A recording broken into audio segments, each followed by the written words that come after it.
নমস্কাৰ, মই সদৌ অসম লেখিকা সমাৰোহ সমিতিৰ প্ৰধান সম্পাদিকা মনোমতী কুৰ্মী। আজি বেতনীধাৰ গাঁৱৰ নামঘৰ প্ৰাংগণত দীপিকা গগৈ বৰা মহোদয়াৰ দুখনকৈ গ্ৰন্থ উন্মোচন হৈছে আৰু এই উন্মোচন সভাত আমাক নিমন্ত্ৰণ কৰিছিলে আৰু বেতনীধাৰ গাঁৱৰ বিশিষ্ট বহুকেইগৰাকী ব্যক্তিৰ ওচৰত আৰু আই মাতৃসকলৰ ওচৰত এই গ্ৰন্থ দুখন উন্মোচন হ'ল আৰু আমি সেই উন্মোচন হোৱা দুখন গ্ৰন্থৰ কাৰণে আমি ভাবিছোঁ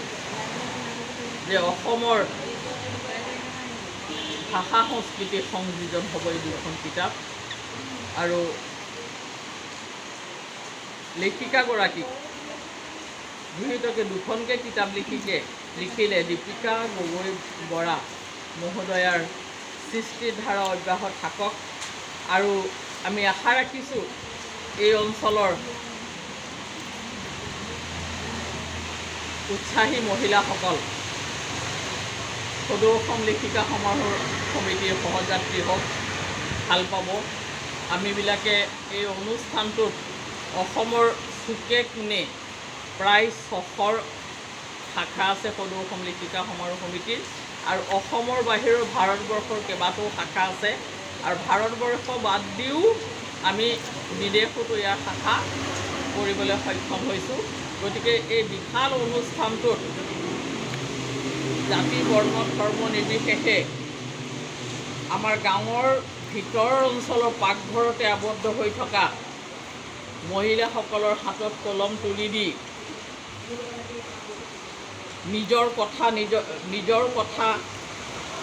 সংস্কৃতিৰ কথা আমি এৰি অহা দিনৰ কথা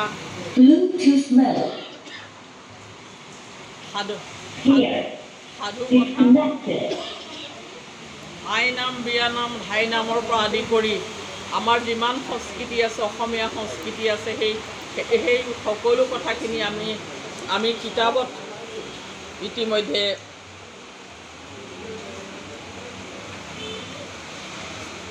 প্ৰকাশ কৰাৰ ব্যৱস্থা কৰিছোঁ। আমি সৌ সিদিনাখন বিয়ানামৰ কৰ্মশালা হ'ল। আজিকালি বিয়ানামবিলাক নোহোৱা হৈছে, গতিকে আমি ভাবিছোঁ আপোনালোকৰ ইয়াৰ আইসকলে যথেষ্টখিনি আপোনালোকৰ পৰা আমি আশা কৰিছোঁ, আপোনালোকো আহক আৰু আজি এই অঞ্চলৰ বিশিষ্ট ব্যক্তিসকল শ্ৰদ্ধাৰ ৰাইজ আছে, সকলোৰে সন্মুখত আমি আজি সদৌ অসম লেখিকা সমাৰোহ সমিতিৰ মই প্ৰধান সম্পাদিকা আহি এই এখন কিতাপ মোক উন্মোচন কৰিব দিলে আৰু আনখন ইয়াৰ বিশিষ্ট ব্যক্তি কি নামে কৰিলে হৰিনাৰায়ণ সিংদেৱে উন্মোচন কৰিলে। গতিকে আমি ইয়াৰ ৰাইজৰ সহযোগিতা ধন্যবাদ জ্ঞাপন কৰিছোঁ আৰু লেখিকাগৰাকীৰ সুস্বাস্থ্য আৰু দীৰ্ঘায়ু কামনা কৰি তেখেতৰ সৃষ্টিৰ ধাৰা অব্যাহত ৰাখক বুলি আশা কৰি মোক বক্তব্য সামৰিছোঁ। ধন্যবাদ।